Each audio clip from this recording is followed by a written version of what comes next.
Hey everyone, so I've got a great video for you today. We're going to be building a game of Mario, but not just any game of Mario. We're going to be building with authentication, meaning that we're going to allow users to log in, sign up, log back in if they log out, as well as store the highest score for that user. So this is going to be great, and believe it or not, it's going to be built with HTML, CSS, and JavaScript. Okay, so it's perfect for you beginners out there who are just kind of getting to grips with JavaScript, but would also like to learn a little bit about authentication, including stuff like creating sessions, as well as storing items in a database. Okay, so a lot to learn. This is what the final product will look like. I think it looks really retro. I've used some retro fonts in here, and I've also gone ahead and used a JavaScript library called Gamejs to build out the game. The authentication part is going to be super simple, and I've actually put a link below, so please go ahead and sign up in order to follow along with this tutorial. Okay, it is free to sign up, so let's do it. I hope you enjoy. Okay, so please go ahead and click on the link in the description, and it should take you to Appright, where we're going to sign up or log in depending on what you have done. I've already signed up, so I'm just going to sign in. And this is essentially everything that's going to handle our authentication. Okay, so as you can see here are some previous projects that I have done when testing this out. I'm going to create a new project, however, so I'm just going to go ahead and click here. And what should we call this project? Well, I'm going to call it Mario Game, just like that. Okay, and create the project.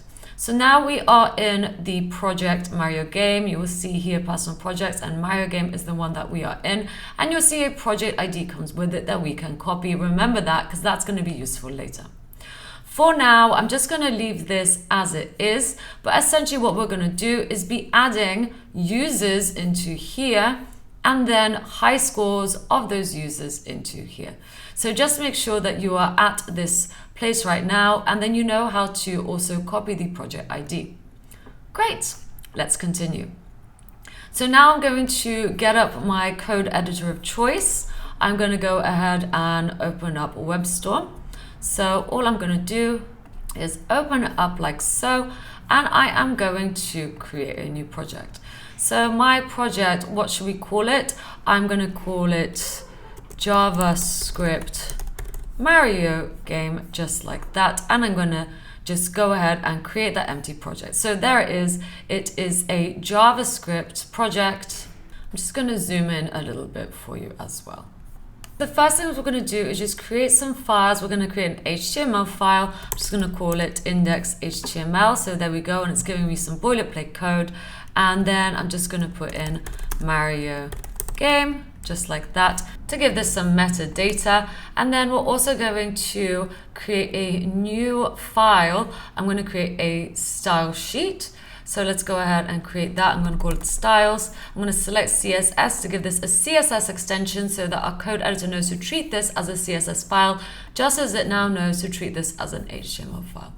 So there we go. That is the code in here for now, and there's nothing in here at the moment.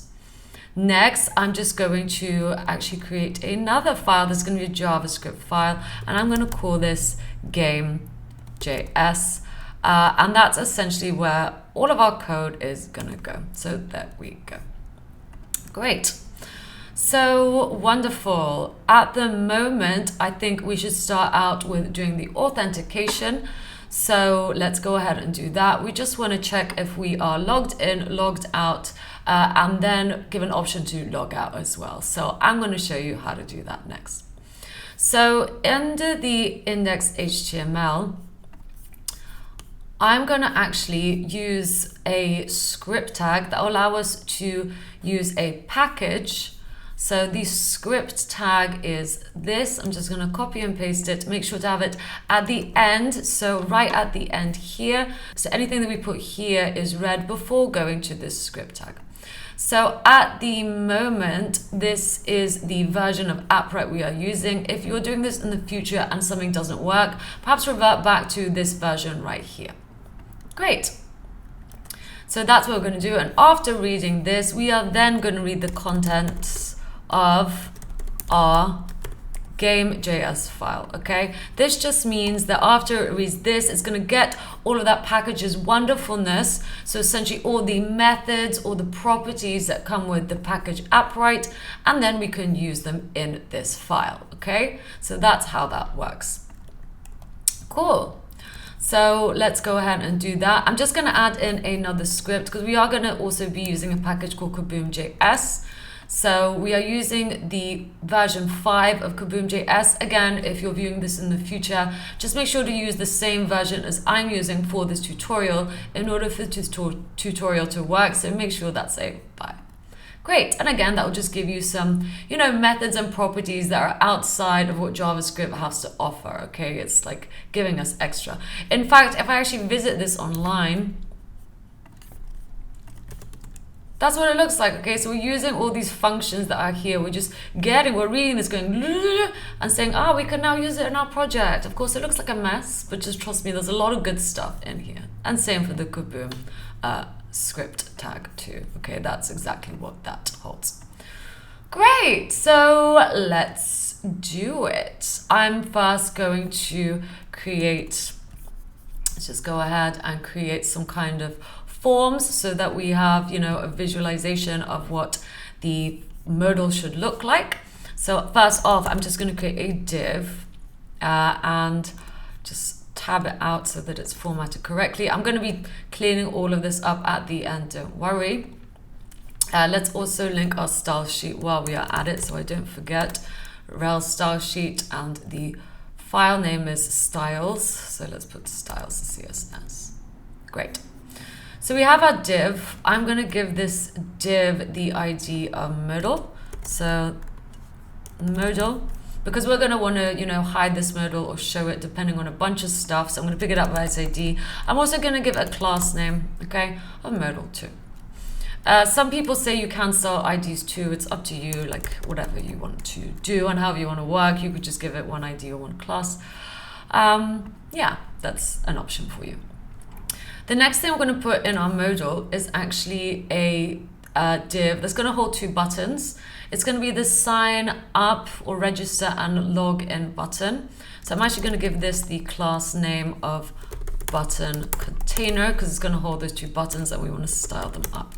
So our first button is this. It's going to be to register as a new user. And then the second button here is going to be to essentially to log in. So let's do log in. Great. And again, let's give this an ID so we can pick it out. So ID, I'm going to go with register button, and let's give this an ID of, well, you guessed it. It's going to be login button, just like so. Cool. I'm also going to give this the class of not active, which we're going to essentially, change around because we want to visually display that you're currently on the register page or the login page, and as a default, the register page is going to be active. Okay, and we're going to do that with some styling. Cool. So those are our 2 buttons. We're going to add an on-click event to them, but for now, let's carry on. Next, we're going to have an actual form, right? So here's our form. Let's give this form the ID of register form because we're going to have 2 forms.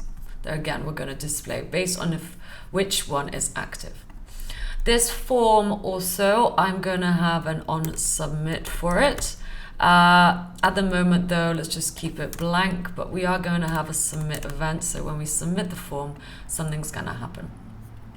Next, let's get to actually creating this form. So we're going to have a label. This label is going to be for this input,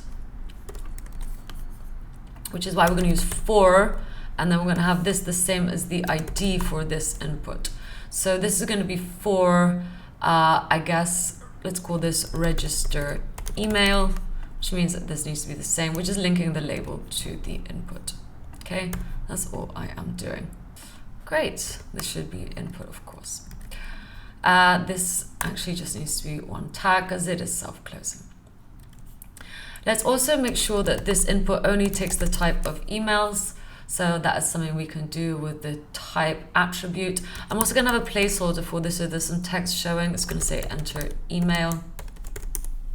Or you can have a placeholder that says demo@example.com, just so people can kind of see what kind of value should go in here. And I'm going to put required. Cool. So that is one input done. Next, let's do the password. So once again, this is going to have a label and an input. Label. And it's going to be for the input. So again, let's have 4. And then the ID here. And they're going to match. We're going to have a few of these. We're going to have one. We've got the register email. We're going to have password next and username. So we're going to have 3 here. So this is going to be the register password, which means that this needs to match this one right here. And this is going to be for the register user name, which means this also needs to be register username. I'm just going to put some text in this label. So this is for the password and this is for the username. So I'll just make that obvious. And then also on the input, I can give it a type. The type is going to be for passwords so that it shows up as little dots, kind of, I guess, non-visible. And then for the username, well, that's just going to be type text. I'm going to leave that there. Let's also give it a, let's give it a placeholder. So I'll just put username like this, or we can just put user actually, just to make it a little bit less confusing. I'm going to make this required. And then this password one as well, let's also give it a placeholder. We're going to put password like so, and then also make this required. Okay, I can also give it a pattern so that only certain passwords are accepted. So let's go with pattern, and the pattern is meaning it must contain 6 or more characters. Great. So there we go. I'm just going to put a break element here because we're going to have one more input, and that's going to be the submit. So type submit, which means it's going to show up as a button, and then I'm just going to have the text sign up showing up here, and that's really it. Let's move on. So if you look at this in the browser now, so I'm just going to click here and that will show me what it looks like. It doesn't look very exciting. If you're not using Webstore, you can also look at it like this. So just get the path. We're going to copy the path, copy the absolute path and stick it in here. And that's what it will look like. Okay, so either way is fine. It's up to you. Great. So now let's go ahead and create the other form. So what I'm going to do is literally copy this whole form like so and just whack it in here and then change a few things. So this is not going to be the register form. This is going to be the login form. I'm going to give this the class of hidden for now, which we are going to style up in the styles CSS file in order to hide this whole element. Again, let's just go ahead and change this to be the login email, which means this also needs to be the login email input. Okay, everything else we are going to essentially keep the same and change this as well to be the login password, which means this label has to be login password. And we're going to actually delete this because when we don't need it, okay, we're simply going to log in using the login email and password, and this is going to be changed to sign in instead. Great. So now we should be able to see two forms because we haven't actually added any styling to the class of hidden to hide this one. Cool. And let's go back. One last thing I'm going to do is create another div. So after this whole modal, okay, so make sure that that modal div is closed. I'm going to create an info container that's going to hold our logout button essentially, but also our username when it is shown and the high score as well. So let's give this the class name. So class of info container like this. And then I'm going to create a button. This is going to be the logout button. So I'm going to give this the ID of logout button. It's going to say logout. And then I'm also going to give this the class of hidden as I don't want it shown to start. Okay. Let's also have an h3 element, and this is going to show the username. So I'm going to give this the ID of username, as we're going to want to populate that by picking it out. And another h3 tag that's going to show the score. So I'm going to give this the ID of high score tag, making sure to spell that correctly. And in here, well, actually, let's start off with this whole thing being hidden. But also in here, I'm gonna literally have the text high score and then a span to break this up so that we can inject the high score into here. So I'm gonna also give this the ID of high score so we can pick it up later on. Great. So that is what the info container looks like. Wonderful. So that's all our HTML. We are going to have some submit events, but for now, maybe let's style it up a little bit. So let's pick some stuff out. I'm just going to make this a little bit bigger for you. So first off, I'm going to say that everything in here, the star means everything, is going to have a certain font family. The family I'm going to use is VT323, and we're going to actually import it from Google Fonts. And as a backup, I'm going to have monospace. And I'm also going to say the font size of this. It's very basic styling, right? I'm just going to go with like generic things like XXX large, which means that now, obviously, it's going to just revert back to monospace. But now if I go to Google Fonts and actually get that font, so it's VT323, it's that one right here. And I'm going to essentially select it. Okay, so let's go ahead and select this font right here. So there we go, meaning it's in here, and I'm going to use the import tag. So I'm just going to take all of this right here and paste it at the top in order to allow us to use that in here. So there you go, it's much more pixelated. Wonderful. Let's move on.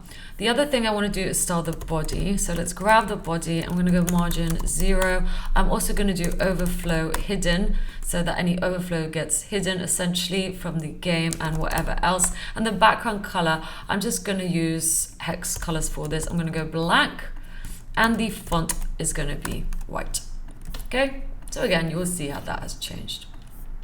Next up, I'm going to grab both the forms, and I'm going to use display flex in order to style them up, because I want all the inputs and labels to stack over each other. So I'm going to go flex direction column. I'm also going to change the background color of this to a kind of green that I picked out from the Mario game. It is this. Of course, you can change it to be whatever you want later on as well. Okay. So that's what it looks like at the moment. Not great, but let's continue. I'm also going to give it a padding of 10 pixels.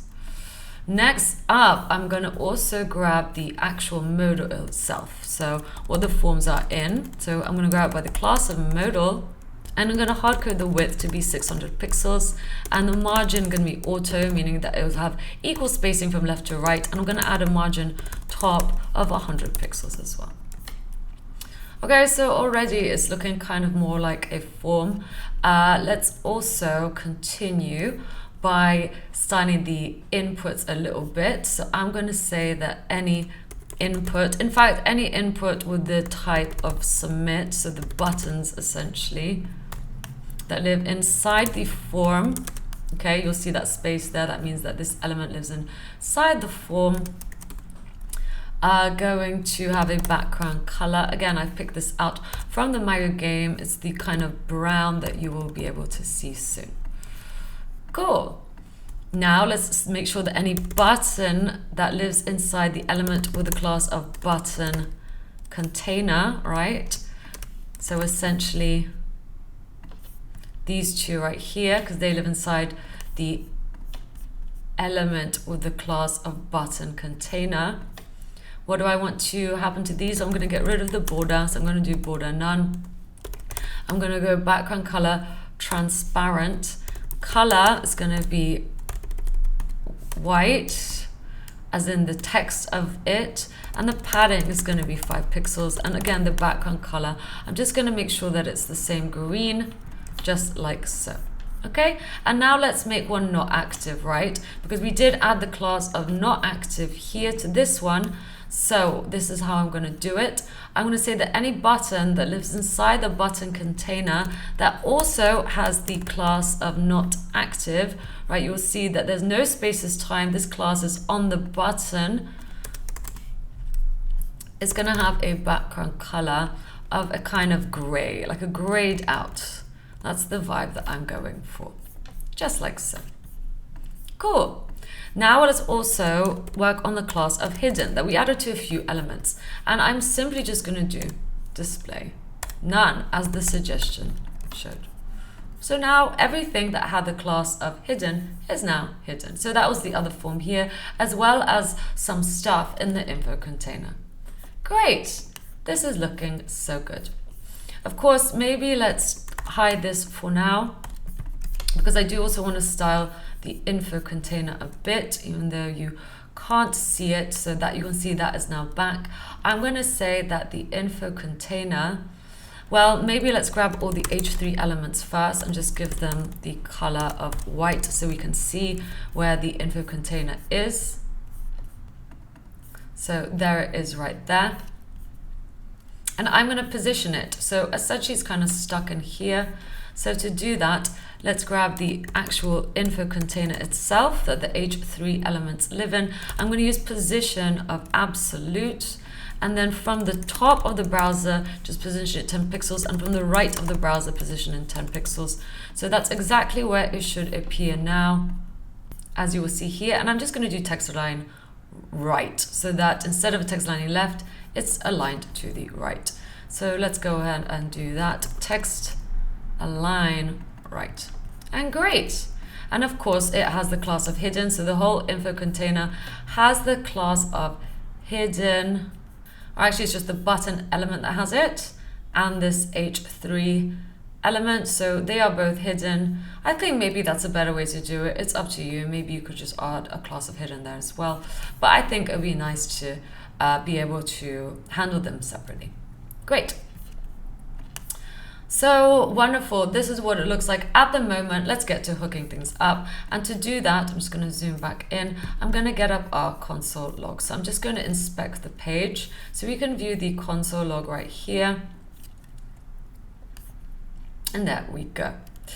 So once again, what do we need to do? We now need to connect this to this, right? So let's do it. So let's go back in here, and now let's finally work on the Gamejs file. In fact, we don't need the style CSS file anymore. Let's just make that smaller and let's continue. So the first thing we're going to do is actually get a few things from AppWrite. So maybe that's a little bit big. So we're going to get a few things. We're going to get the client. We're going to get the account. And we're going to get the databases. So this is everything that we need from AppWrite. We're going to get the ID and the query from AppWrite. In fact, that should be an equal sign like so. So those are the things that we are going to get from it. Next, let's just go ahead and save some things up here. I'm just going to save it. Of course, please keep these secret, but for now we can do it because it's just a personal project. We're going to get the project ID. So essentially this right here, I'm going to copy that, right? And then just paste it in like so. There are a few things that we're going to need as well. So we're going to also need the database ID for when it comes to saving high scores. But we've not really made a database yet, so let's leave that. And also the collection ID, which is part of the database. First off, let's actually connect to AppWrite, right? So we're going to define this, const client, new client. And then I'm going to essentially use set endpoint and then set an endpoint here. It's going to put this on a new line for us. And then another thing I'm going to do is set project and just pass through this project ID that we define here. The endpoint, however, is going to be https://cloud_appwrite.io v1. So just make sure yours is exactly the same as mine. The code will be available to you if you sign up to codewithaniakubo.com. Okay, so that is essentially our client. let's write a function to register first. So function register, we're going to pass through an event, okay, because we're going to pass through a bunch of stuff when we submit the form. The first thing we're going to do is create an account. So I'm going to do account create, which means we need to actually define account. So let's go ahead and do that.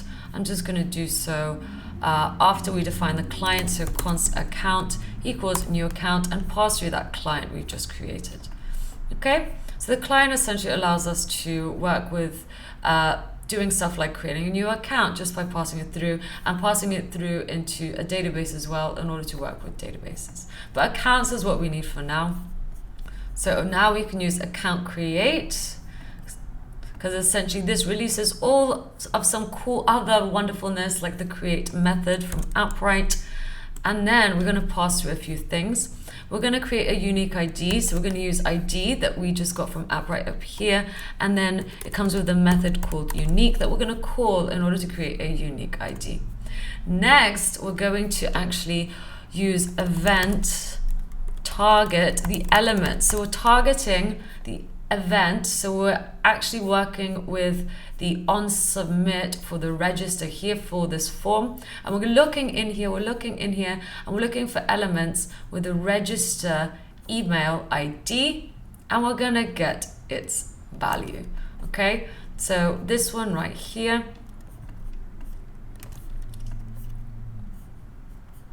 so we're looking for the register email and we're going to get its value.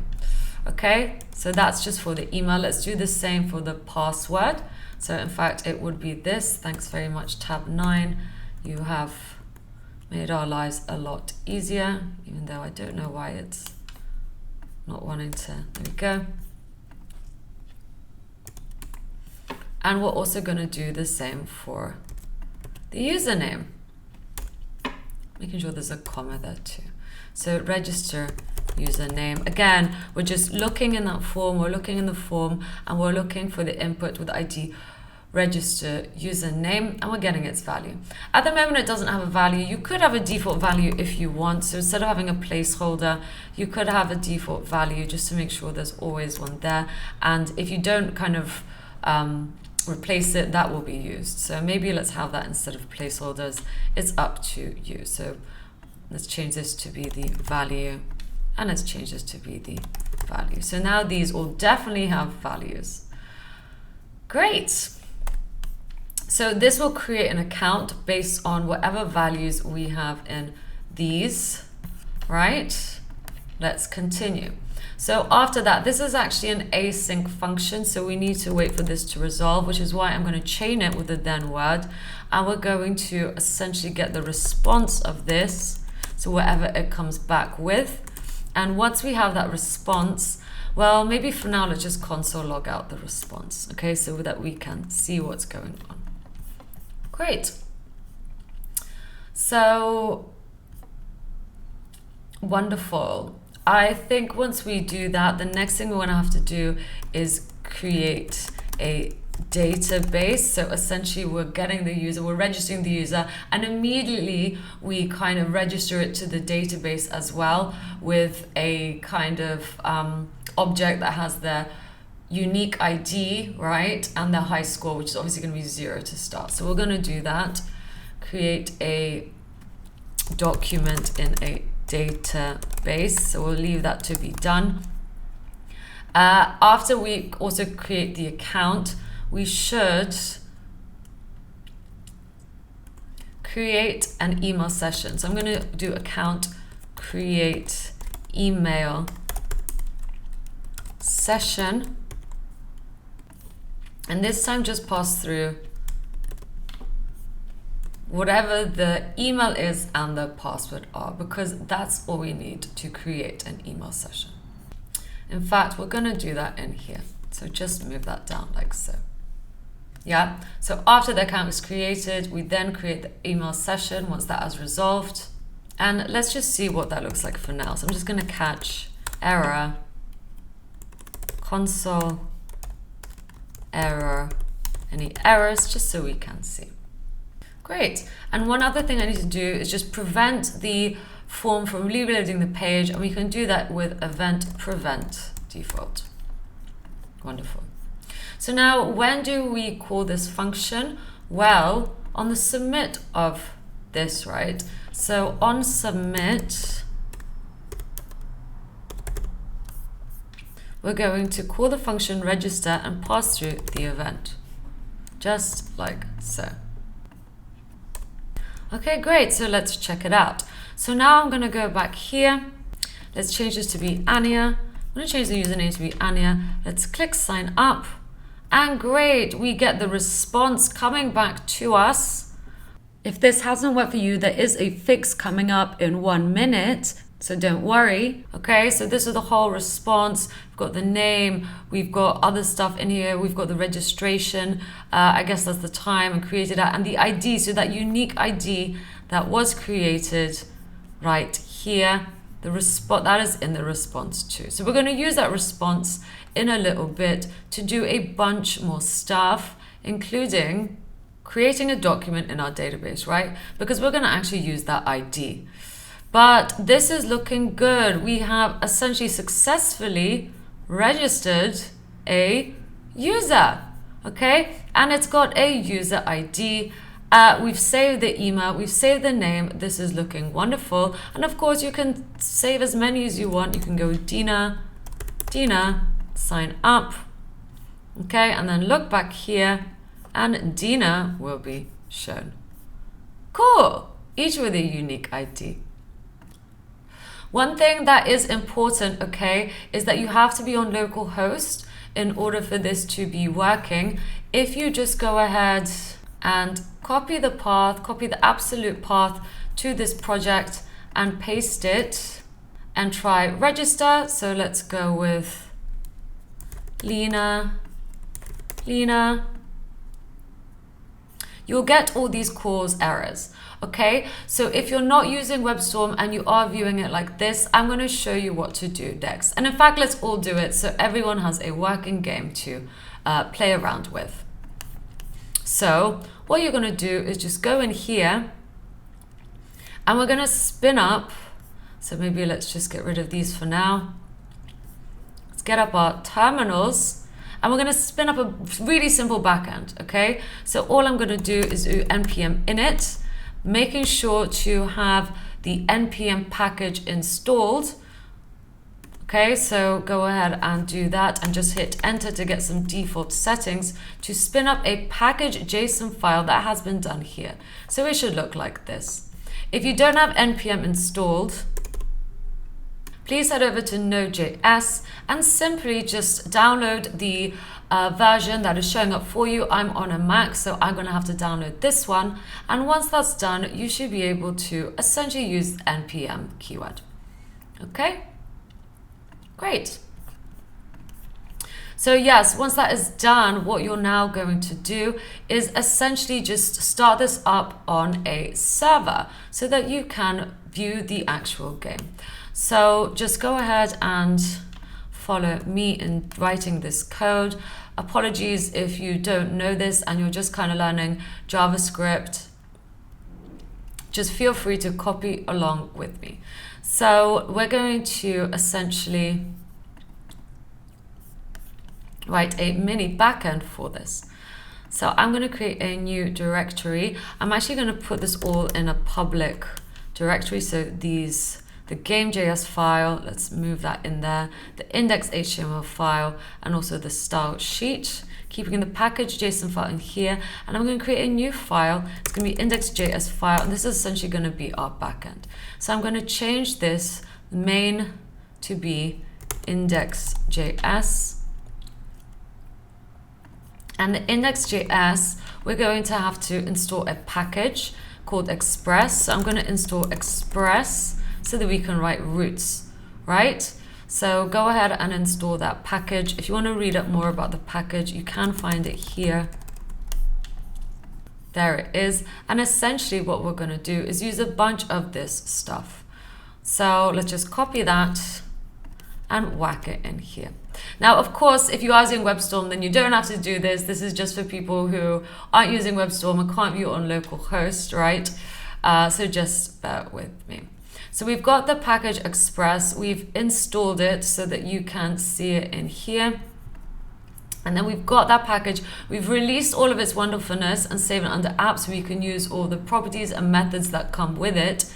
Next, I'm going to do app use express static, and we're just going to pass through the directory that we just made of public, because that's what we're going to serve up. Okay, we don't need to write a route, but we are going to listen out to the server. So let's just do app listen. Let's pick a port. I'm going to go with 8000, and then const port equals server address port. Let's define this as the server.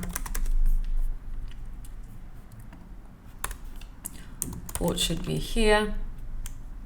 And then I'm just going to console log something out so that we can see that this is working. So console log app started at, and then the port, just like so.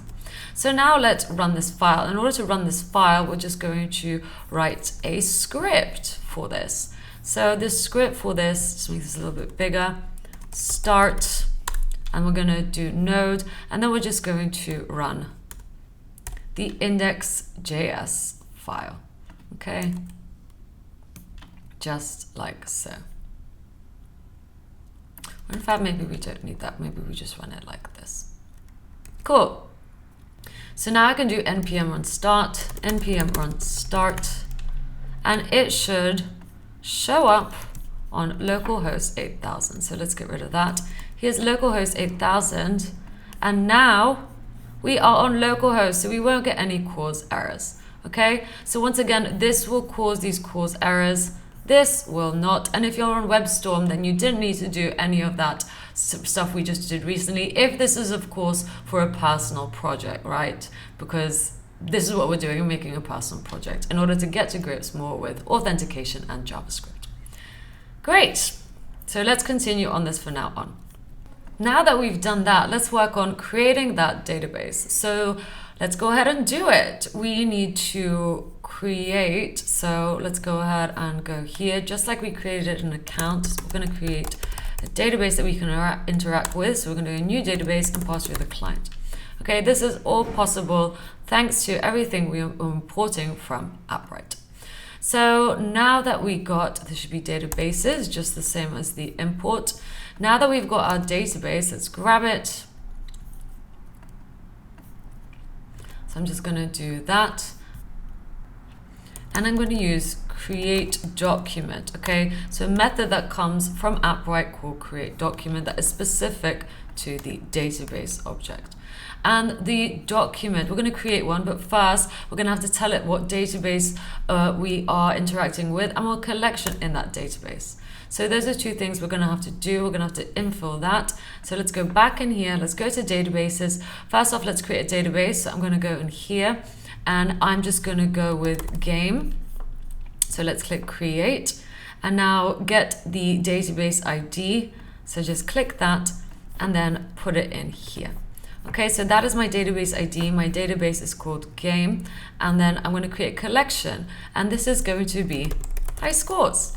So create that, and then once again, get that collection ID and just whack it in here and save it. Okay, so once again, here's my database. It lives under databases. The database is called game, and under my database, I've got a collection called high scores that looks like this. Cool. So now let's think about what kind of attributes we want to have for our objects that we store in here or our documents. Let's create an attribute. My first one is going to be the user ID, as I want to essentially save the user ID so that we can save a high score with it. Okay, and this type is going to be a string. Let's just say that, you know, it could be 300. It really doesn't matter. It could be up to 300 big. And then let's create another attribute. This one is going to be the actual high score, and this is actually going to be an integer value. Okay, so let's click create. So we've got a user ID, we've got a score. Let's go back in here and copy that next. So like I said, to create a document, we need to pass through the database ID and the collection ID. So we've defined those two things. We're also going to have to pass through some other things, and that is an object, okay, which is going to be my document, and we're just going to copy user ID like we just created, so that attribute, and the second attribute of high score. Okay, high score, we're just going to hard code that as 0, as that's obviously what you start off with when playing the game. But the ID, we're actually going to take that from the response. So we're console logging out the response here when we register, and we're going to get the response. This is the whole response object, all of that. So we're going to use dot notation to get the ID. Okay, so that's all we're going to do. We're going to get the response and then use dot notation to get the ID. So just like that, and just put a comma here. Now, another thing you actually need to create the document is the document ID. So I'm going to override this document ID to actually just be the same as my user ID. Okay, so that we can fish it out by this identifier. So that is something that I have chosen to do. Cool. So let's just delete a few of these things.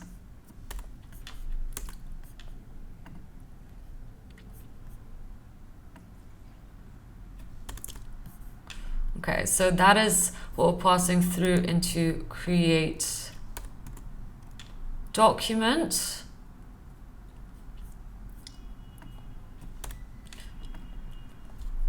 Then we create the email session.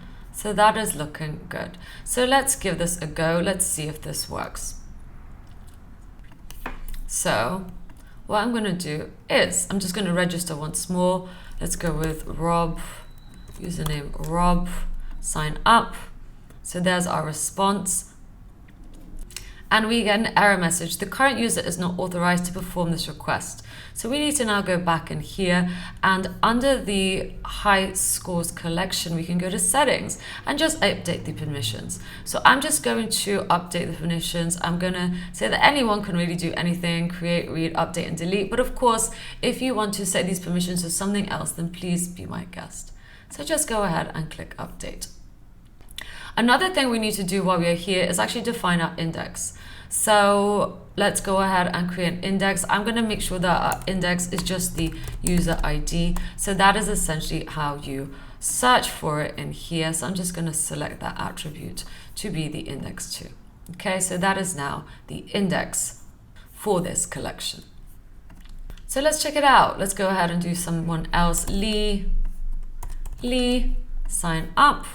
So there is our response. And now if you look under high scores and look under documents, that should be Lee's user ID. Let's check if it is. Is it the same? Ends in E56. So user ID E56, which we know is Lee, has a high score of 0, and that is done on registration. Okay, so that is immediate. Cool. So great, we now know how to register. We now know how to create documents in a database that are kind of linked to the user. Let's continue. So I'm just going to get rid of that. Let's get rid of that, as we won't be needing that anymore. And I'm going to minimize this, as that is now running. In order to stop this, all you have to do is press Control C, but we're not going to do that. We're going to continue. So let's go into the public. Let's go back to the Gamejs file. So now I guess what we want to happen is when we register and everything's kind of done, we actually want to see the game and we want this modal to disappear. So we're going to use the hidden class. But we're also going to actually start writing our Mario game. So let's do it. So I'm actually going to write a function. It's going to be show display, and it's going to actually show the whole game. And I'm going to do that here.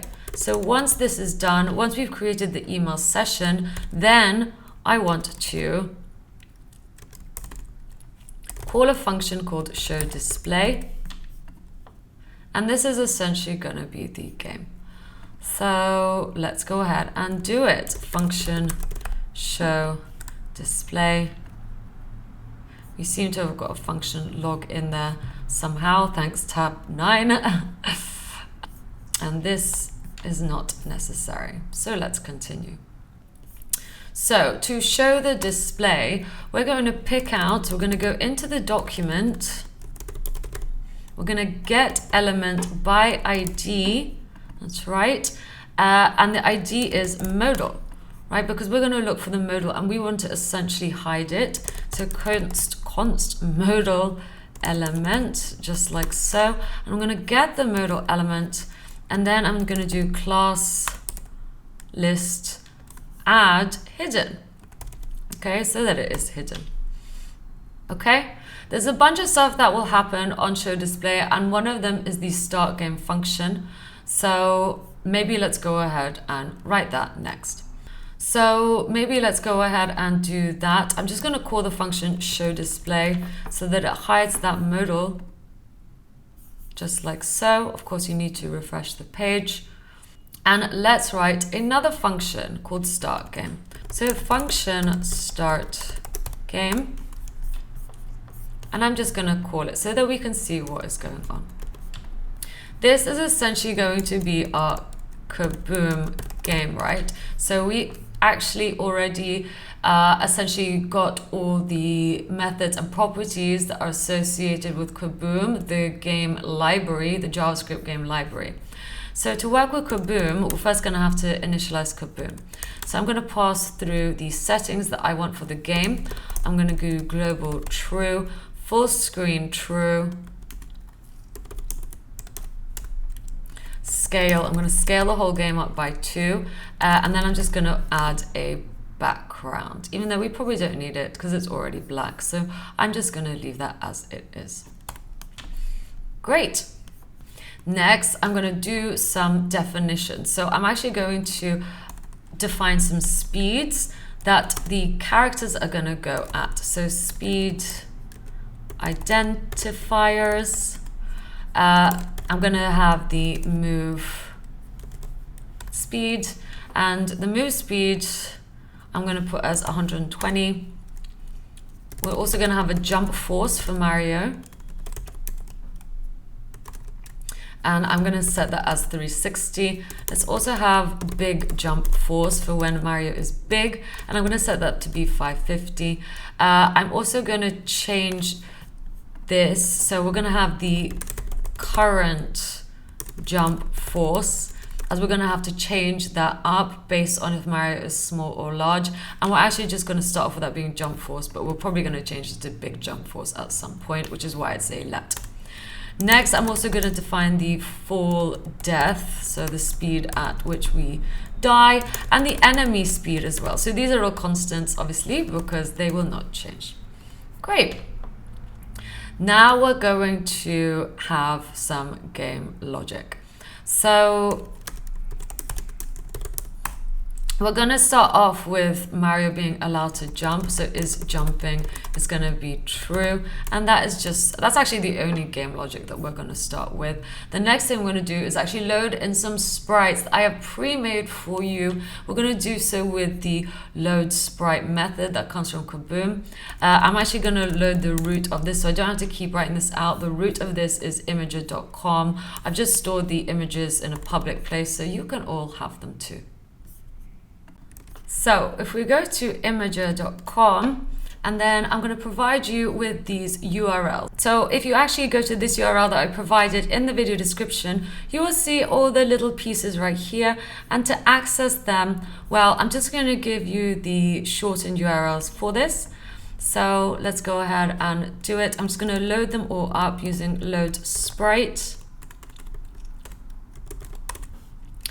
Let's call this one coin. So this is the syntax for doing so. And this is the shortened URL to get the coin. Let's load another one, load sprite. We have evil shroom. And the shortened URL for this is this right here. So just copy them exactly as I am writing them right now, along with their names. You can call it whatever one you want, but for the sake of the tutorial, it's probably better if you just copy me. The brick lives here. I'm just going to paste that in like so.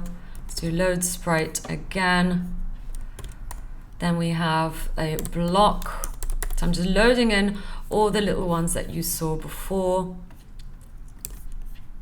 This is where the block lives. Maybe let's just copy this out a few times. I'm just gonna delete this out for now, because we have a lot to put in here. We also have Mario, and Mario lives here. Next we have mushrooms, and then this lives here. Let's also have surprise, and that's the surprise block. We're also gonna have unboxed, so an unboxed block after, I guess, the surprise has been taken. We're also gonna have pipe top left, so we're now constructing pipes. We'll have pipe top right, which lives here. Again, we should have probably copied a bunch more of these. I feel like there's going to be quite a lot. So yeah, obviously this is just a bunch of copy pasting, but make sure to spell it exactly the same. Otherwise, some of these little images will just not show up, okay? So again, that's all I am doing right now. So after pipe top right, let's have pipe bottom left.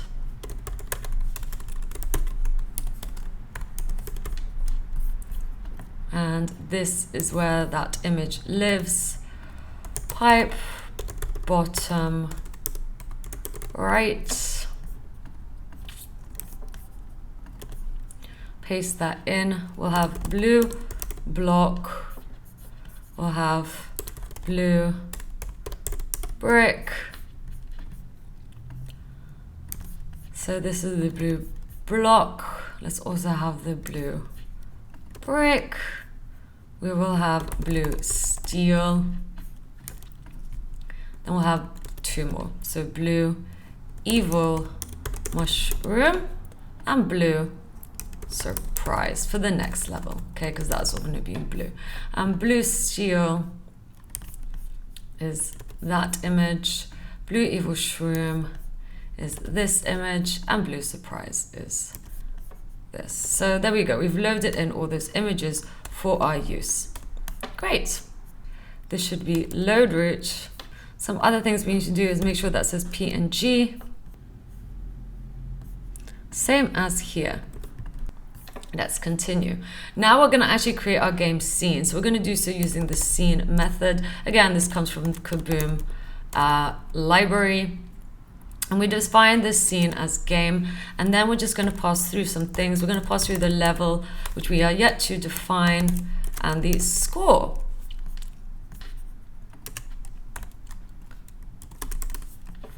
And now we're also going to have some layers. So we're going to have the background, which is just BG.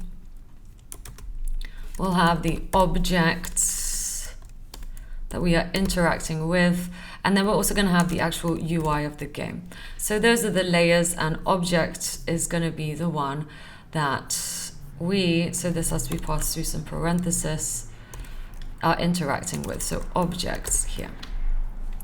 Cool, now let's define the map. So we're just going to draw out a map.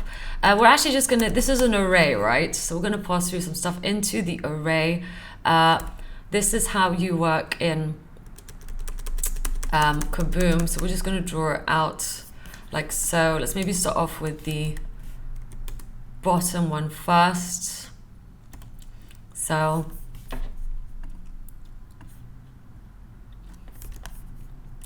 That's our bottom layer. 1, 2, 3, 4, 5, 6, 7, 8, 9, 10, 11, 12, 13, 14, 15, 16, 17, 18, 19, 20, 21, 22, 23, 24, 25, 26, 27, 28, 29, 30, 31, 32, 33, 34, 35, 36, 37, 38.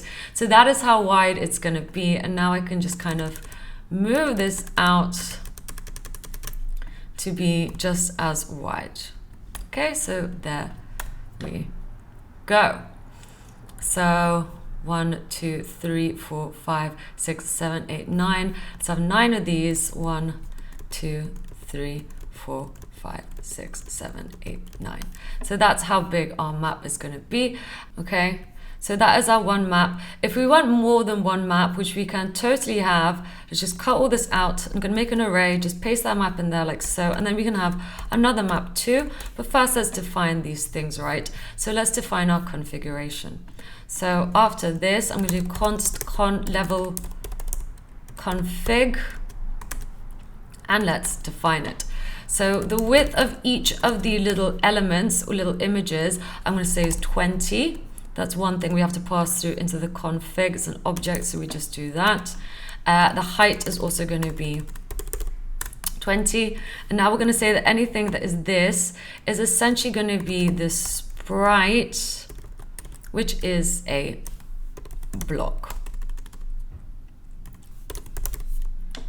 Okay, and I'm just going to make sure that it's solid so we can't fall through it. So just call that. And of course it's an object, so we do that.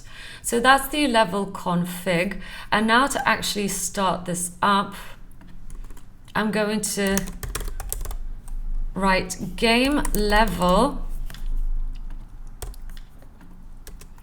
equals add level. And I'm going to pass through the maps. I'm going to pass through the first map by, you know, we could just do a 0 if we want, or we can pass through the level. Let's define that, and the level config. Okay, so great. So let's maybe start this first. So outside of here, I'm just going to do start.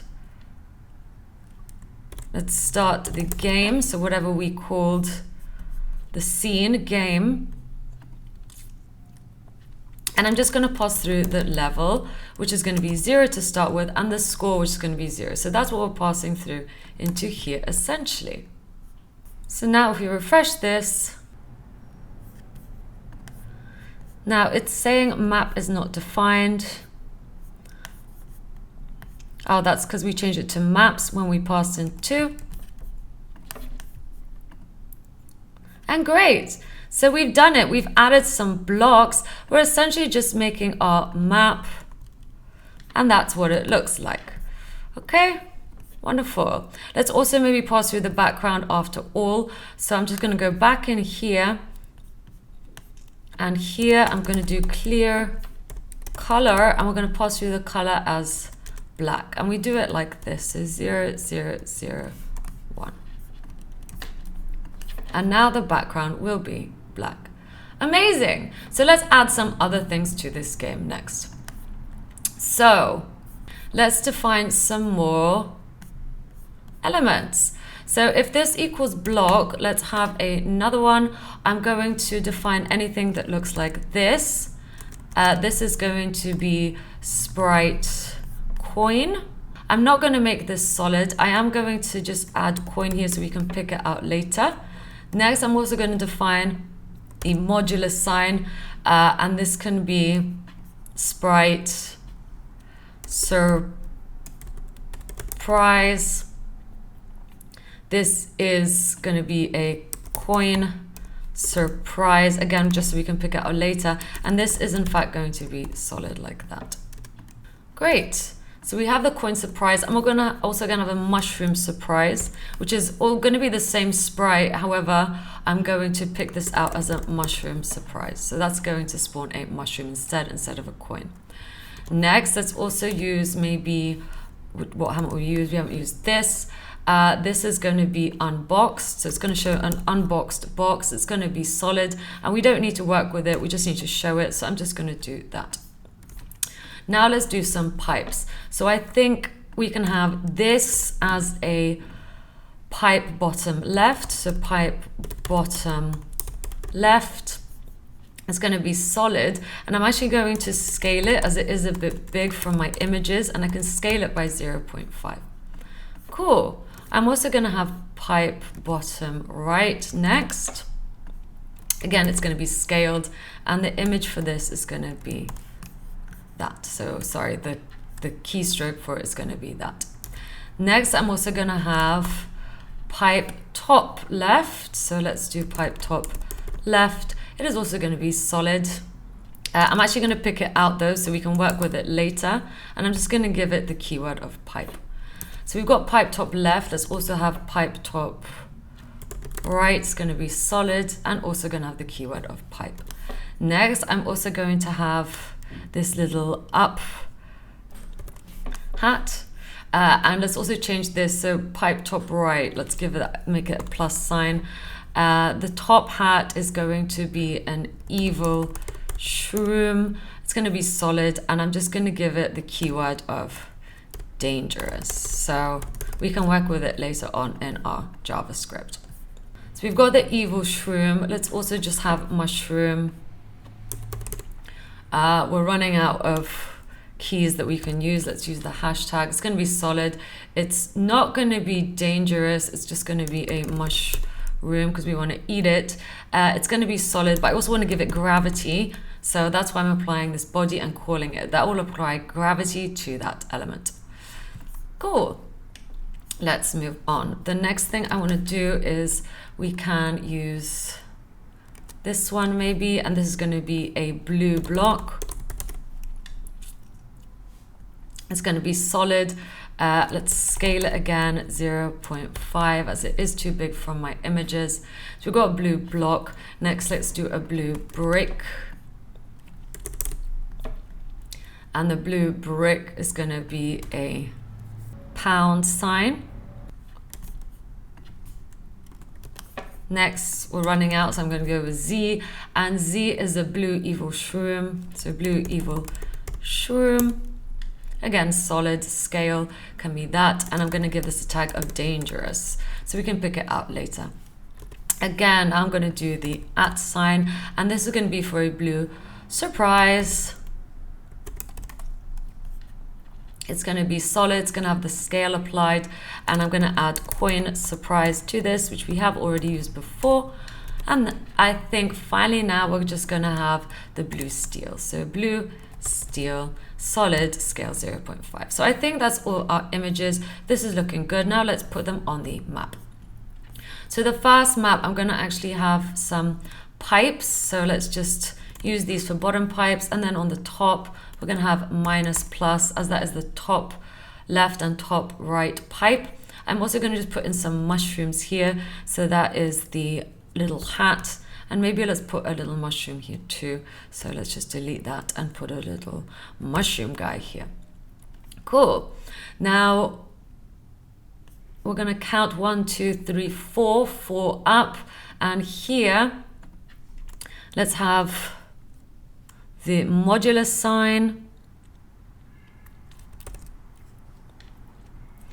and then I'm going to do space, space, space, do equals, and then have some surprises, right? So coin surprise, and then mushroom surprise, which is a modulus. So find that modulus sign, and then do another block, and just make sure that is right here.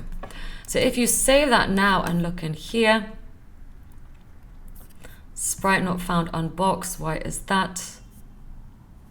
Unboxed.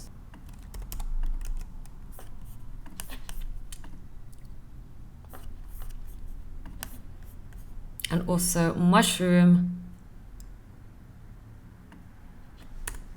Just make sure that is spelled correctly.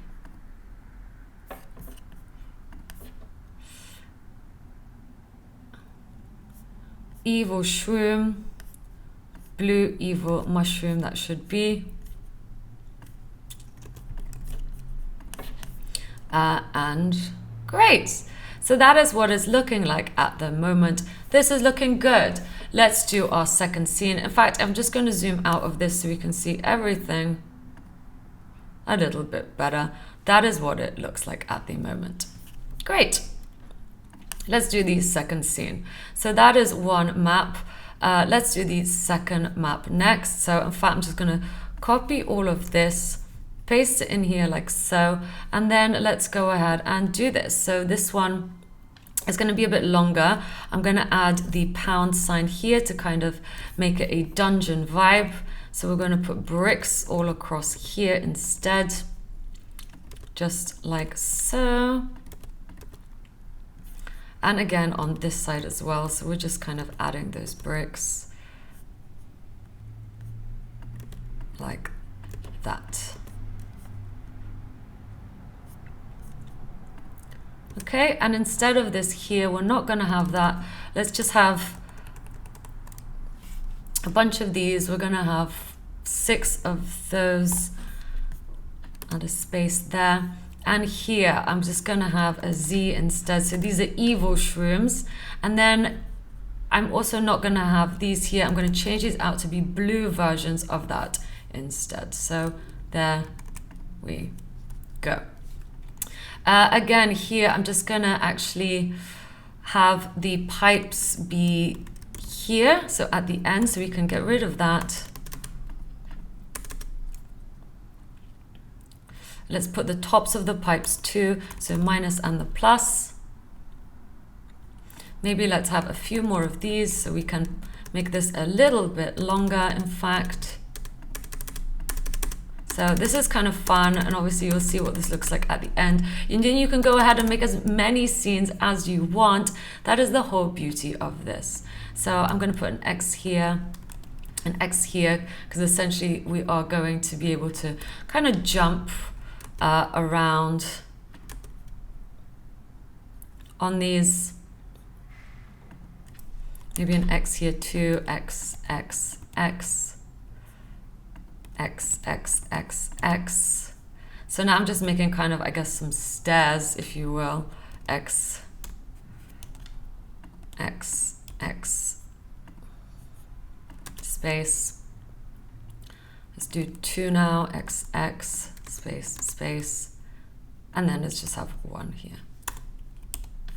Okay, so this should turn out pretty awesome, but we shall see. Maybe let's move these a bit back. Okay, I think I'm happy with this, which means I just need to space these out one more time.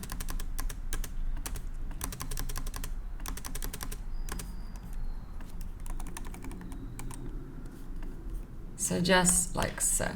So great. So now if we actually pass through level 1, it should show us the second map. And there it is. So that is looking awesome. Cool. Now let's get to the actual gameplay. So I'm just going to move this back to be 0 so that we start with the first game again, and let's continue.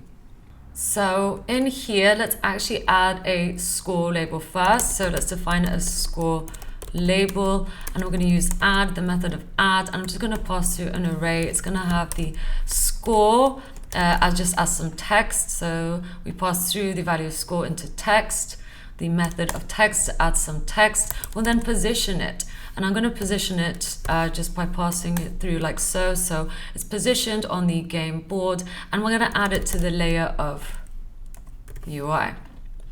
Okay, so that's what we have done. And then finally, we also need to actually pass through the value, which is going to be score. Great. So that is the score label. And you will see it show up here. Wonderful. Let's carry on. Next, I'm just going to add some normal text. So again, I'm just going to do it in here.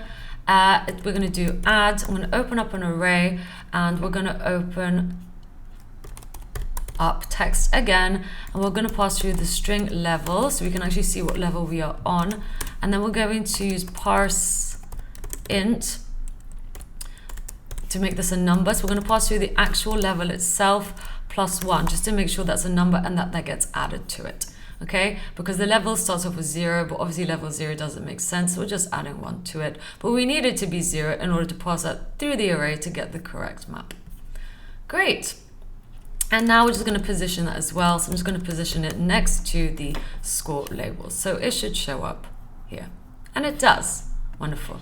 And if we change the level to be 1, well, it should show up as level 2 instead. Great.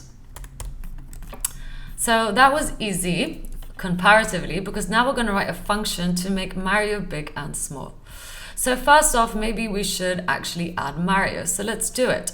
I'm going to get the const player, add, once again, open up our array. So we can pass through some things. I'm going to add the sprite of Mario. Okay, so Mario, and I'm going to make it solid. So Mario is here, and that's the sprite that we're getting. So great, player Mario, solid, we'll position it, so 30 and 0. We'll make him have gravity, so we're going to get body. We're going to also put origin bot, so that he kind of drops in. And there we go. And he stops there because these are the property of solid. Okay, so there he is. And of course we want to be able to move Mario around. So let's maybe do that next. Let's do key down left. So if we press the key down left, we're going to move Mario. We're going to get the player, because we just defined player as Mario.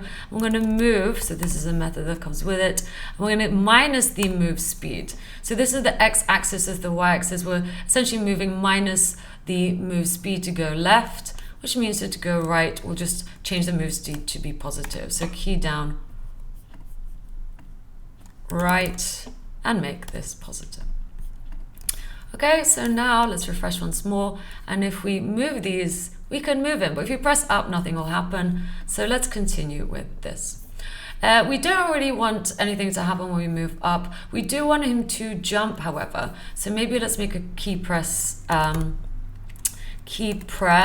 this time. And if we click space, that's going to be the jump. However, if player is grounded, so let's check if he's grounded, then we can only jump, right? Because that makes sense. So we'll do is jumping, we'll change it to be true, and then player jump, current jump force. So now let's check it out. If we press the space bar, he can jump. How cool is that? This is looking so cool. Of course, nothing's really happening apart from that, but there we go. So that's what we have done. Another thing I want to write is that if he's grounded, is jumping is false. So we don't want to jump if he's grounded, right?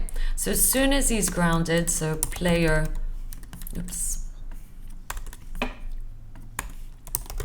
grounded,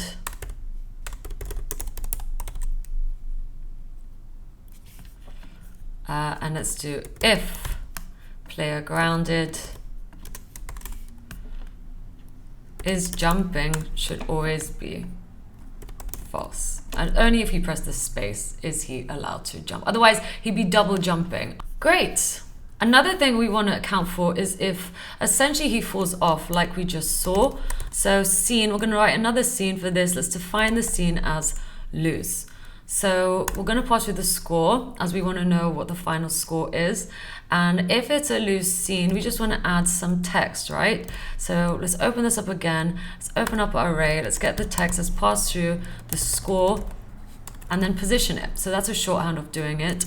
Origin for this is going to be the center of the screen. I want the text to show up at the center. And position is going to be whatever the width of the whole screen is, divide by 2, and then the height divide by 2 as well, just to make sure that is actually in the center. Okay, great. So this is looking good. That doesn't need to be there. That is the whole thing now done. So that is our loose scene. However, when does this happen? Well, I guess when the player actually falls off is one of them. So let's define it. Maybe let's do it up here. Player action. So this essentially checks all the time, right, for something. I'm going to get the camera position and pass through the player's position, okay, because we have that attached to the player. If, and this will just mean the camera will follow the player at all times. If player position y is suddenly larger than the full depth, so just the height of the actual game itself, we're going to go to the lose scene. So go to the lose scene, but also pass through the score. And the score is going to be whatever the score label's value is. So score label value. Okay, great. And again, just make sure that that is correct, like so. So let's check it out. Just refresh. Let's die. Ooh, and we get the score showing up because that's what we just wrote. And you will see how nicely that camera is following the player. Wonderful. Let's move on. Now let's write what happens when the player collides with a pipe. So when the player collides with anything with pipes, so any of the pipes, so essentially the top pipes, right? Because we gave this and this the kind of variable of pipe top left and pipe top right. So if it interacts with that, then what do we want to happen? Well, let's write it out. So I think when it collides with that and we key press down, we essentially want to go to the next level. So we can do so like this. We're going to go to game, and then we're just going to pass through some stuff. We're going to pass through the level, and the level is going to be whatever we are at +1 because we want to go to the next level. And then, you know, we're going to also, you can add more levels to this game, but for the sake of this tutorial, I'm just going to make it go back to the beginning scene. And so just go from scene 1 to scene 2, scene 1 to scene 2, thanks to modulus map length. And then we're going to get the score, and again, get the score labels value so we can see.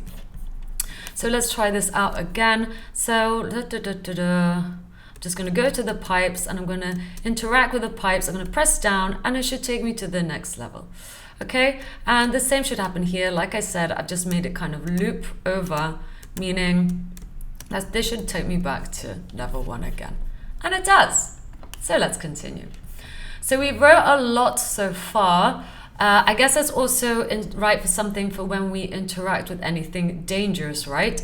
So once again, let's get the player. Let's use collides. And if it collides with anything dangerous, so there's a few things with the dangerous tag. We're going to pass through whatever interacts with, so D is for the thing that it's interacting with, and if it's jumping, so only if it's jumping, then we're going to destroy whatever interacts with, right? Because if it's jumping, it's going to go down on the thing and then we kill it. However, if it's not jumping, then it gets killed. So then we just go to the lose scene. So just like so. So let's try it out. So destroy is another method that comes with Kaboom. So if I jump on it, it destroys, but if I go like this, it dies. And that's the correct functionality that we want. So that is looking good. I also need the little evil things or dangerous things to move, right? So I'm going to go action. So this happens continuously in anything that's dangerous. I am going to also make it move. So for each thing that's dangerous, I pass through the D, I'm going to move it. And I'm going to move it at the enemy speed. So enemy speed, I believe that's how we defined it up here, enemy speed. Okay, so we've just changed that to be more readable. So the enemy speed is going to move on the x-axis and 0 on the y-axis. So now if we refresh, those little guys should be moving, which they do. Let's continue. Another thing we want to do is write something for when the player collides with not a block, but anything with the tag name of coin. And then let's pass through for each coin that interacts with. We're going to destroy the coin, and we're going to get the score label, okay, value, and increase it by 1, because we're essentially going to get another coin, and then we actually need to represent that. So I'm going to get the score label again and get its text and just replace it with the new score label value. So once again, let's check it out. So anything with coin, we'll probably have to get a coin first. So maybe let's wait on that. Or we can, well, no, let's just carry on then, because the coins are in the mushrooms. So let's go ahead and maybe write the logic for when we collide with a mushroom surprise or a coin surprise. So I'm going to get player. I'm going to do on head bump. So if we head bump something, I'm going to pass through object. That's how I'm just going to define it for now. If the object is, and then we're going to get the tag of coin surprise, well, then we're going to get the game level and we're going to spawn something. We're going to spawn a coin, which is this, right? That's how we represented it. And I'm going to get the object that we interacted with, so the coin surprise brick, and I'm going to do grid position to position a new thing, so the new thing right above it. So x-axis 0, y-axis 1. So the coin should spawn above the coin brick. Next, I'm actually going to destroy that coin brick and I'm going to replace it with something else. So I'm going to do game level spawn again, game level spawn, and then I'm going to pass through just the kind of unboxed brick, and I'm going to get the object grid position and just replace it exactly. So I'll just do 0, 0. So let's try it out. I know the first one is a coin surprise. Ta-da! And you'll see that coin has spawned, and if I interact with it, it goes away and we add 1 to the score. So that is looking so good. That is looking wonderful. And now let's do the same if the object is a mushroom surprise. So that is why I added the 2 tags that are different to essentially a sprite that just looks like a surprise box, because essentially I want them to do different things. So if object is mushroom surprise this time, I want to spawn a mushroom, which is this. And again, it's going to appear exactly above it. We're going to destroy that object and replace it with an empty or an unboxed box. So once again, I'm just going to go for the second one this time, and there it is. Now we do also need that mushroom to actually move. So I'm going to do action and we're going to look. So we're going to constantly look for anything with the mushroom tag, which obviously now exists. I'm going to grab that object and then we're going to do move and move it at a speed of x-axis, y-axis. So now when we interact with the mushroom, so there it goes, it moves like that, and because it's got the body tag, it should drop. And of course we need to write something for when we interact with that mushroom. So player collides mushroom, let's pass through the M for mushroom. We're going to destroy the mushroom, but then we're going to get the player and we're going to actually have to write our own function for this. So this method doesn't come with kaboom. We're going to write it ourselves and pass through the time. That number is essentially how long we want the player to be big for, but we will go into that in a bit. So let's write the function bigify next. So let's do it. So bigify, I think let's find Mario again. There is Mario. Let's maybe write our function here. So the function itself is going to be called big, and it's going to have a bigify function inside of it. So in this function, I'm going to let timer start off with 0 because there's going to be time, and we're going to start off as big being false. So is big false. Then we're going to return. We're going to use update, which is a kaboom thing, and we're going to essentially say that if is big, so if we are big, then the current jump force we're going to change to big jump force, right? Because the jump is going to be bigger, and the timer we're just going to essentially keep that going down.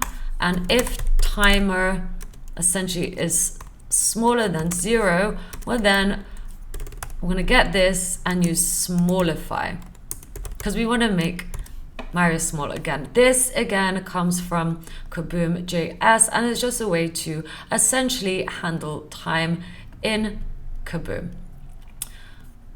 Okay, so there we go.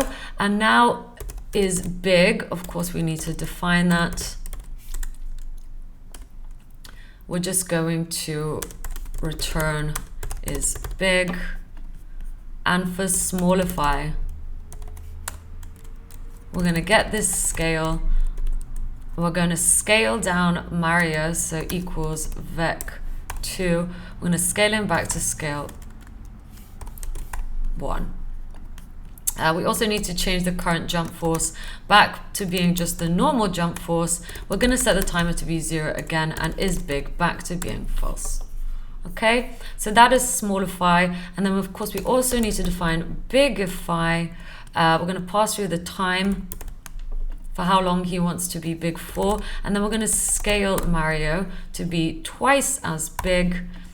The timer is just going to be whatever time we've passed through, and is big is going to be true. Great. So now this whole function we're going to pass through to Mario, so we can use all of these methods from it, such as smallify, bigify, and is big. So now we can essentially bigify and pass through the time. So that is the time for how long we want that player to be big for. If we make it longer, then of course that player will be bigger for longer. Okay, so let's check it out. Let's interact with a mushroom. And then we're big, and this should only be big for 6 seconds essentially, and then we should be small again. So there we go. That is working. This is looking so good. And great. So we are now done with the game. This is looking awesome. I love it. We should only be able to see this, however, if we log in. So let's continue with that next. So at the moment, like I said, I'm just calling the start game function here. We don't want to do that. So let's move all the way back up here and continue with our project. So let's work on the show display next, where we left off. So the show display, this is essentially going to decide what we want to show. Is it going to be the modal, or is it going to be the game? And in order to do this, we need to figure out if we are logged in or not. So I think that's something that we are going to have to do next. So let's define if we are logged in or not. I'm going to do this all the way up here. This is going to be an async function. So async function is logged in. And then it's just going to return. We are going to use the account. And we're going to use the method get from it. So this is a app-write thing. And we're going to use then. Then we're going to get the response. And if response exists, so if an response exists at all, we're going to return true. However, if it does not, we return false, okay? Because we are not logged in. And let's just catch any errors. So catch error, console log error. So now we can use this. However, it's an async function, as you know. So we're going to have to wait for that to resolve, which means we're going to have to chain it whenever we use it. But that's not a problem. I'm going to show you how to do that. So let's go back into show display. Let's get is logged in, which will return either a true or false. Then we're going to just get the response, which I'm going to define an is log in, because as we know, that's going to be a true or false. And if is logged in, then I want to show the game, right? So I want to hide the modal. So I'm going to use document get element, essentially this again. So maybe let's get that whole thing. And I'm going to add the class of hidden. Now you might be wondering, why did I do this here? It's essentially because I just want to hide the modal every time we call this, just to kind of start fresh so there's no lag. So that's what I've done. So I'm going to hide the modal. I'm also going to hide the logout button. So I'm going to get document get element by ID. I'm going to search for anything with the ID of logout button, and let's save this as logout button, just like so. And again, I'm going to get logout button class list remove hidden. No, we want to add hidden, so we're hiding it. And the high score tag as well is something that we want to get. So I'm going to use document get element by ID, and it's high score tag. So let's save this as high score tag equals, and I'm going to get it once more, get it, and I'm going to do class list hidden. So we've hidden all those things, and once they're hidden, we're going to then start the game. Cool, right? Else, I'm actually just going to get all these things again and remove the class of hidden. So class modal, just make sure that it's always removed. In fact, actually, if we are logged in, we probably want to see the logout button, right? So I'm going to remove hidden so we can see it. Yeah, and remove high score. So those should be visible. However, if we aren't logged in, we want to see the modal, so we remove hidden. We hide the logout button and we hide the high score element. Great. Another thing we actually want to do is use document get element by ID and search for the username element, because whatever, if there's username before, like, you know, kind of left over username element, we want to start fresh if we're logged out. We don't want anything showing, so I'm going to get the username element and I'm going to use text content and just clear it out with an empty string. Again, if we are not logged in, we don't want to see the Kaboom game, so we're going to use document get document get element by ID, and we're going to search for canvas. In fact, it's not an ID, it's an element, which means we need to use the query selector. So we're going to search for the canvas, as that's what Kaboom works in. I'm going to save this as canvas, and I'm just going to remove it. So if canvas exists, I'm going to get the canvas and remove it. Okay, but only if it exists. So this is looking good, and once again, it's catch any error, so catch error, console log error. Great. So let's check it out. So of course now we are logged in, because it's checking if we're logged in. If you look under application, you should see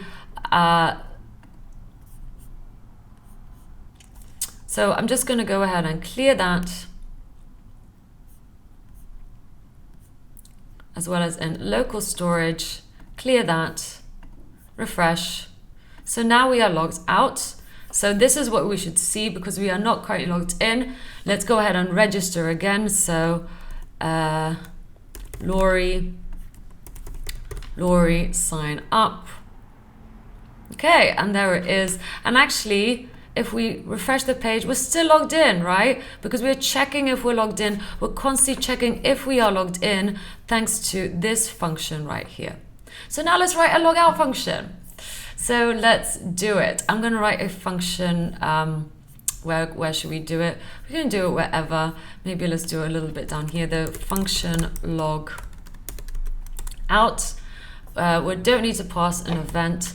All we're going to do for this is, again, get the account that comes from AppWrite, and we're going to delete these sessions. So just like I did manually, I'm going to delete the sessions, then we're going to get the response, and we're going to alert us with logged out. In fact, we don't actually need the response there, so I'm just going to pass that through like that. And then we can also console log for us so we can see what's going on. Current session deleted. And then once that happens, we can show the display, right? So that is good. Apart from why we're writing it in here, we need to write it in here because that's the logout function.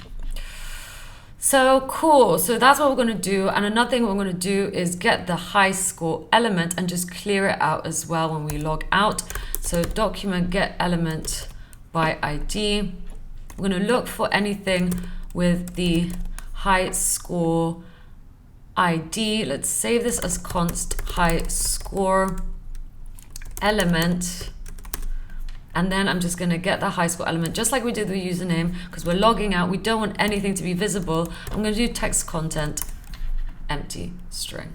And then let's catch any errors. So catch error, you got it. Console error, error.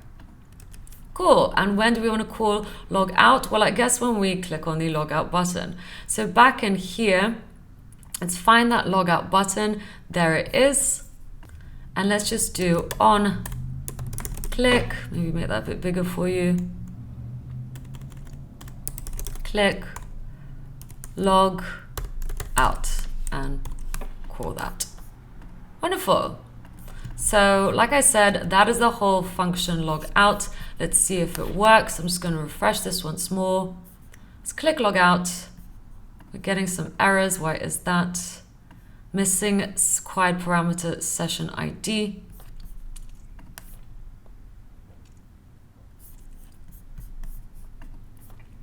If we actually delete all the sessions, then we don't need to pass through any session ID or just delete everything. So let's try again. Log out. It's logged out. Current session deleted. And amazing. So that is now logged out. And if we look in the application, that should be cleared. We shouldn't see a JWT token there at all under local storage. So great, we are now registering, we are now logging out. The last thing nearly to do is to actually write a function to log back in and then to also update the score. So let's continue. So we've got the function log in here, so I think let's just carry on with that. For this, we're gonna actually have to pass through an event, I believe. And we're gonna once again grab the account. We're gonna use create email session. So let's just go ahead and hit enter there because I think this is pretty accurate.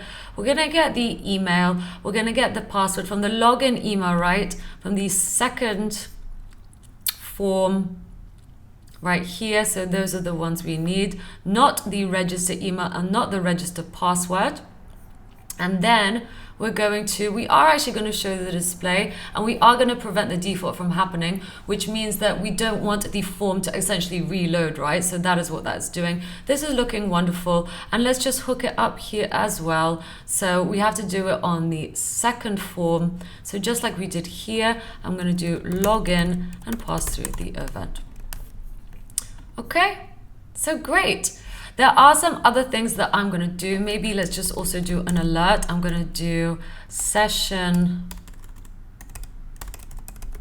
created successfully, as I think it would be nice to have an alert. We're going to show the display, and then we are also going to have to get the client this time and subscribe to account, get the response, and just console log the response. Okay, so that is something we're also going to have to do according to the AppWrite documentation. And then we can, as always, catch errors. So there we go. We can also maybe have an alert if we want, just because I think it might be quite useful to see all of this. So alert, I'm going to just put failed to create session. Cool. So let's try it out. So let's maybe log in. I'm going to try log in with my username. However, we also need to be able to actually interact with these, right? So maybe let's do that. Let's work on that functionality also. So let's just delete that as that is not necessary. Got the function log out. Let's also write a function here. It's going to be function toggle modal. I'm going to pass through the event because we want to know exactly which button we are interacting with. I'm going to use document get element by ID and search for the register form. And let's save this as const register form, just like so. Let's also do the same for the login button. I wish there was a shortcut, but sadly there is not. Get element by ID login form, const login form. Let's also get the login button. So maybe I could just copy this one because the ID is login button, and let's change this to be login button, and then also register button. So this is easy, register button, register button. So we've grabbed all those elements. Now, if the event source element ID equals register button, then I'm going to get the register form. So if we're interacting with the register button, right? And I'm going to do class list, remove hidden, that's right. Login form class list, add hidden. Login button class list, add not active, because the login has to appear not active, and the register button class list, remove not active.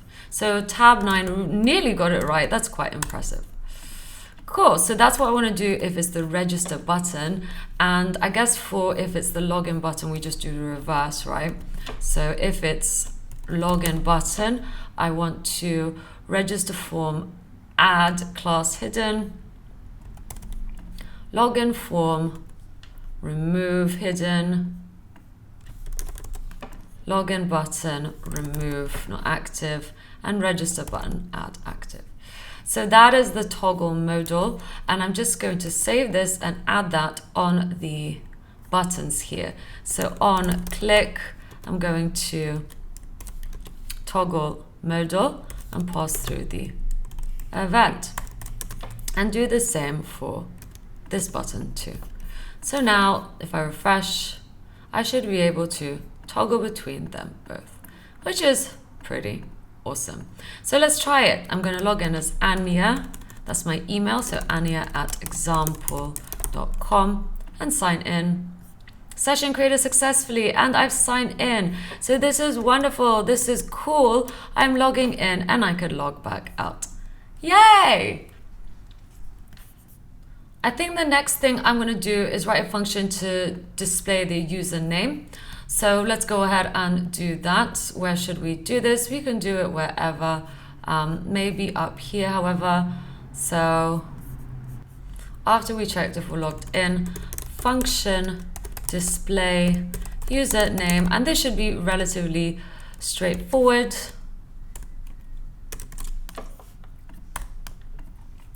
I'm going to get the account. So this account get is super useful as we can really utilize it a lot. And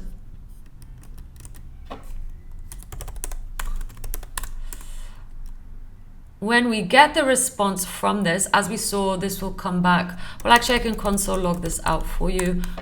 So console log response, and we can constantly listen out for this if we want. So I'm just going to call that. And if you look on the console,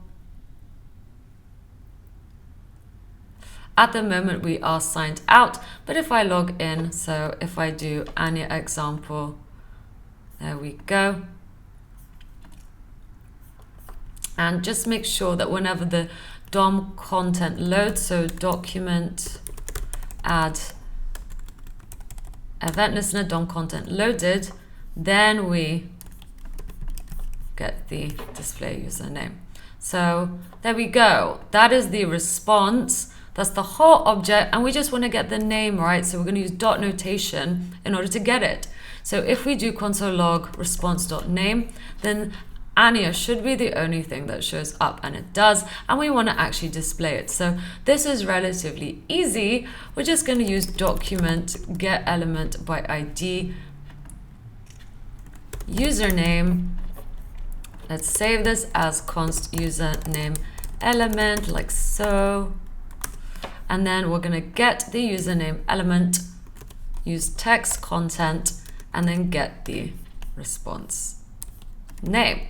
So that's what I want to do. And of course, let's catch any errors. So now I'm going to do this whenever it loads. Where else can I do this? I believe that should be fine, actually, whenever the DOM content is loaded. So there we go. Let's log out. Let's log back in. and here at example.com. So it doesn't do it then. So when we log in, we also need to call this function. So where is log in? I think let's also put it here.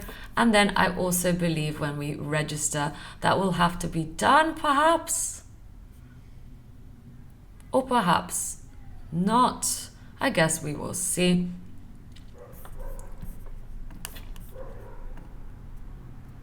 So let's log out once more. Let's do Reese, sign up. Okay, so that is not showing up, which means we do have to show this. So on the register, this is the register event. Whenever we show display, also display that username as well. So we're displaying the username. Now let's also get to updating the score, right?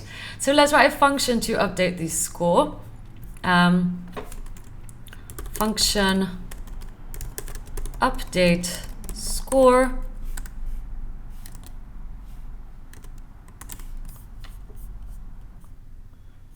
And this is we're actually going to send a update to a document that exists in our database, but then also let's write the function of show scores so that we can actually see it as well. So we're going to do two things here. And show score, well, we're going to actually have to get the user ID for this, right? Because we're going to look in our database to get the latest score and show it. So show the latest high score.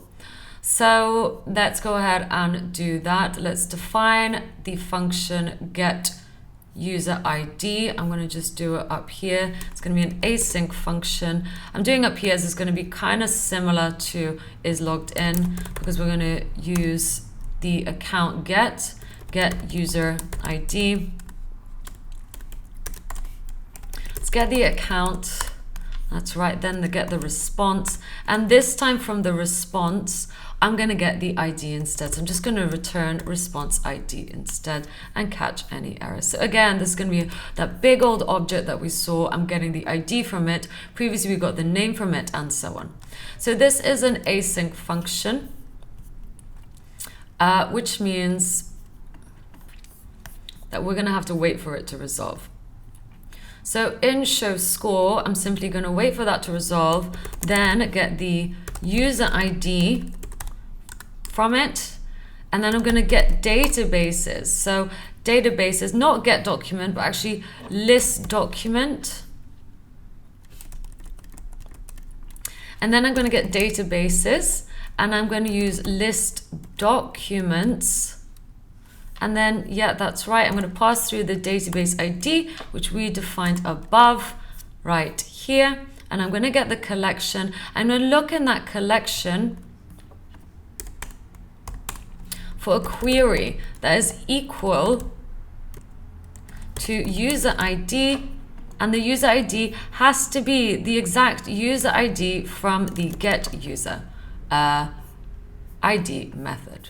Okay, so that's what this will do. We're going to look in our database for essentially anything that is equal to our user ID. So if you look in here, so for example, if this was my user ID, we're looking in the documents for this, and then we want to essentially return this whole document back to us.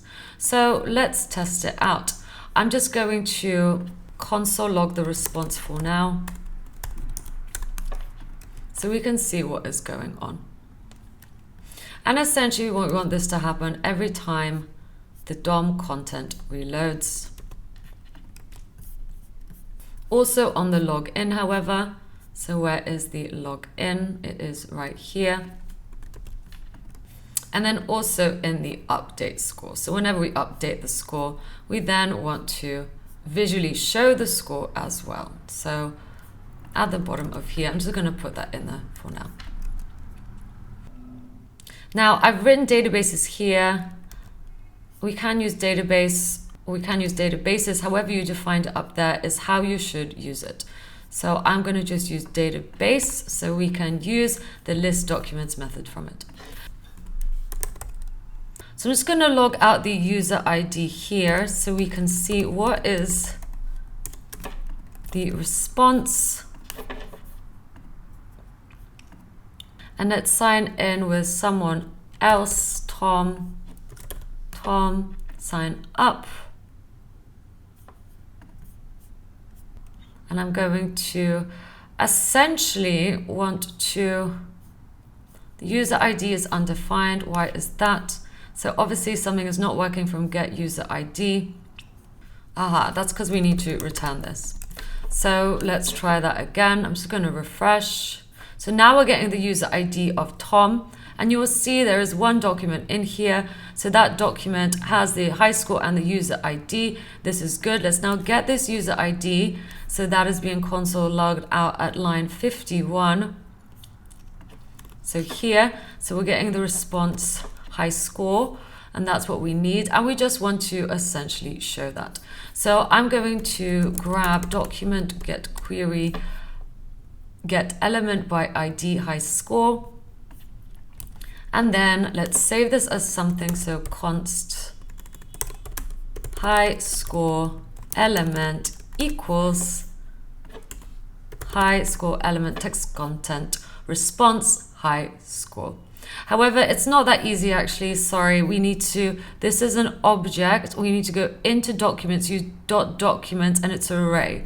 So .documents, open up the array. It's the first item because there'll only be one because it should always be unique, and that's what we assign.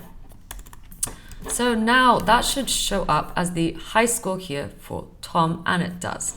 So now if I got a high score, so 1 is my current score, and I died, we want that to be reflected here. Okay, and in order to do that, we need to update the high score. So let's update a document. So that is my show score function. Let's go back to the update score function next. So in order to update the score, well, we actually need to get the latest score. So I'm going to use document get element by ID high score and get the text content of it and assign it as a const current high score so that we know what that is. And once we get current high score, well, we're just going to check if it's higher than the score that we're going to pass through into here. So whatever the score is currently, right? So let's go back to the game, and on the lose, whatever score we have on the lose, I'm going to pass it through into update score. Okay, so that is, I guess, the latest score. I'm just going to pass it through number to make sure it's definitely a number so we can compare the two. So if the score that we're playing at is higher than the current high score that the player previously had, then we want to update it, right? And we're going to get the user ID. We're going to wait for that to resolve because we want the user ID to look in the database. So we've got the user ID now. We're going to get database. We're going to use update document. We're going to pass through the database ID. We're going to pass through the collection ID. And then we're also going to pass through the user ID because we have that. We've just got it from get user ID. And then we're just going to update the object. So the high score, we're going to override with the score if it's higher than the current score. And as the user ID, we just want to make sure that's the same. So that is it. That's really all we need to pass through into the update document. And then once that is done, we can show the score. So that's what we want to do right here. I think I've got a bit too many of these. Why is that?